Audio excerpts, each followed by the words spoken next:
we've got a hacker group called Dark Overlord that has hacked into companies affiliated with the Larry Silverstein lawsuit. They haven't actually hacked Larry Silverstein's properties, right? Well, here's the thing. They hacked, I believe it was Hiscox and Lloyd's of London banking. So Silverstein Properties themselves, all of their documentation, I do believe their law firms are the ones that got hacked, not Silverstein Properties directly. In fact, I don't think they're even saying that they got Hiscox or Lloyd's of London directly. Again, these lawsuits had so many people involved in them. It was an off-site law firm that was subcontracting. And so some of these documents that you're getting, for instance, are going to be doubles and triples. I showed this in one of my videos. Basically, you'll see this one document and it is blacked out up and down. And then you'll see another document is blacked out less, and another document is blacked up less until you get to the final document, maybe the third or fourth version, and a lot of it is revealed. And I showed a side to side comparison. On the other flip side of that, there's a lot of Outlook documents, emails back and forth. Some of them are really simple emails. Hey, here's this, here's that. We're going to meet then. We're going to meet now. Some of those emails are filled with, 1, 2, 5, 10 people's testimony. You open up these testimonials and they're, 100 pages long. They testified for 3 or 4 hours.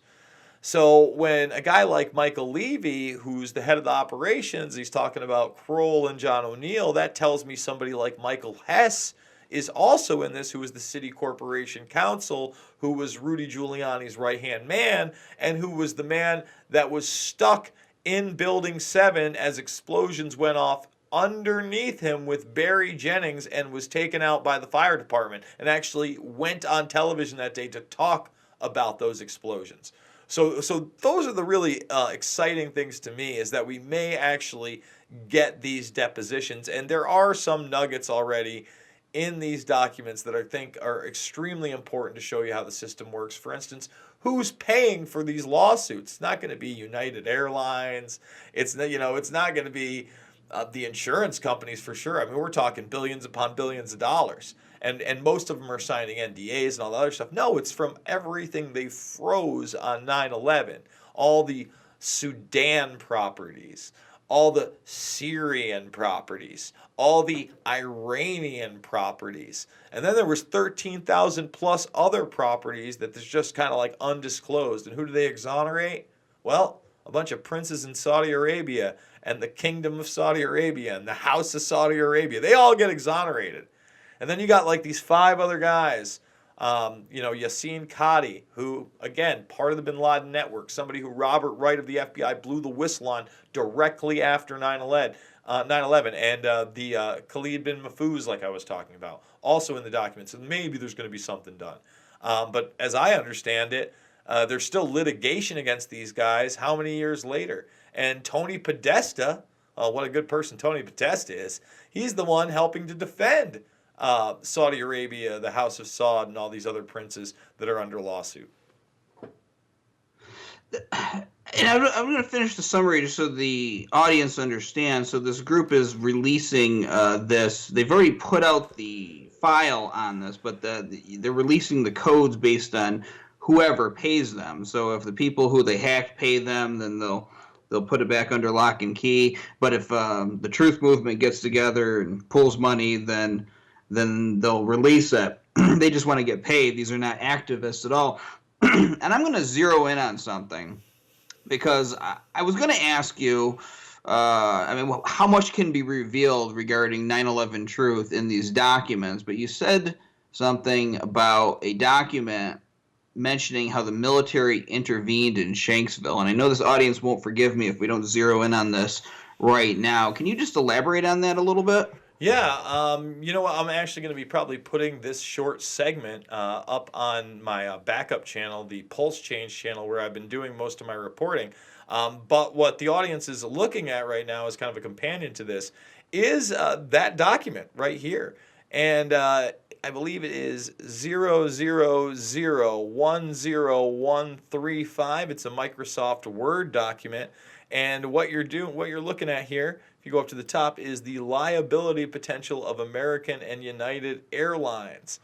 And they talk about the negligence and whatnot. Now you scroll down, and we'll just read the whole section so there is some context here. Newer corporate jets already have automatic transponders which engage a secondary unit automatically if the primary transponder fails. The use of automatic transponders should have been mandatory on all new jetliners. So in other words, they're basically saying right here in the beginning part of the paragraph that these hijackings never should have happened, and that these planes should have been remotely landed, basically remotely taken over, and the transponders couldn't have been turned off. Older planes could be retrofitted for this with technology for a relatively modest cost. Aviation experts agree that knowing right away that the planes had not crashed but been commandeered might have cut precious minutes off the time it took for the FAA to decide to contact the military. This may have allowed the military to intervene as they did on the flight in Pennsylvania.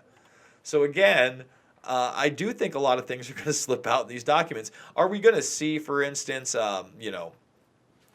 Dick Cheney signing the order to allow the attacks? No, but we may see some PEOC documents, something with Mineta, some testimony of people that were in the PEOC, depending on who gets called. For instance, a lot of this testimony is every single security official that was working at every single crime scene. So you're talking about all the security that worked at Boston Logan, at JFK, all these different areas. There's a lot here to mull over. And I think that a lot of things, especially when we're talking about lawsuits and law, the air quality is an issue that I would imagine is going to be in here. If they have stuff on the Moussaoui trial, I imagine there's going to be a lot going on with possible FBI informants and surveillance on the hijackers prior to this. So I think they have what they say they have. I really do believe that. At the same time, I don't know that they're willing to go to prison for the rest of their lives for it.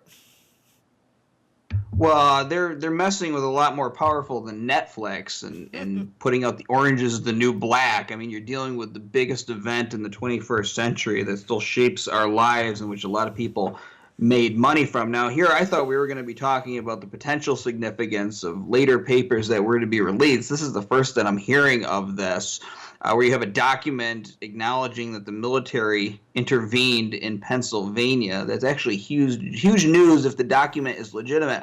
And that brings me to my next question. Assuming that this gets out there and gets more traction, and 9/11 Truth keeps on repeating what you just said, the media and the powers that be are likely to respond by saying, well, that's fake, that wasn't a real document, so these people are lying and trying to milk the truth movement for money. How do we validate the legitimacy of these documents, that this isn't something that was put out there to try to throw us off or just to try to bluff us so that we give our hard-earned bitcoins to these people? Through the metadata, it's already been done. Again, if I had the,